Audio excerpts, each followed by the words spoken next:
السلام عليكم ورحمة الله وبركاته. رمضان كريم وكل سنة وانتم طيبين، وربنا ما يقطع عاده ولا يحرمني منكم ولا يحرمكم مني. حاسس اني اوفرت شوية صح؟ امبارح كنت منزل لكم بوست على اليوتيوب بقول لكم قولي لي سلسلة اعملها في رمضان، فتقريبا كلكم اخترتوا حاجات عملناها في رمضان. الفكرة دي اصلا محتاجة فيس كام، وانا مش عايزة اطلع فيس كام لثلاث اسباب. هيبقى شكل هبل، وتاني حاجة هصور فين في البيت، اكيد يعني مش هصور على السرير يعني. وتالت حاجة مش هيبقى تسجيل الصوت وحش جدا، ومش بعرف اعمل تحسين صوت في لايت موشن. فاللي بيعرف يعمل تحسين صوت في لايت موشن يكتب لي في الكومنتات، لان يا جدعان لسه جديد يعني في لايت موشن، ومتعود اصلا ان بحسن الصوت على طول من كاب كات برو.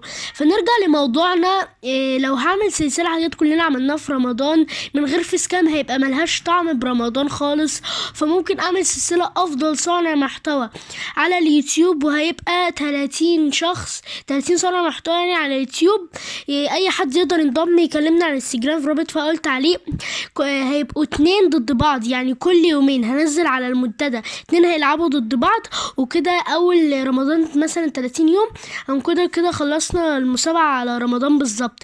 وان شاء الله هكون اقوى مسابقة واقوى سلسلة في اليوتيوب. لو عندك فكرة سلسلة حلوة اكتبها لي في الكومنتات، ولو عجبتني ابلغكم على طول في المنتدى، على طول اصلا متابعكم فيه.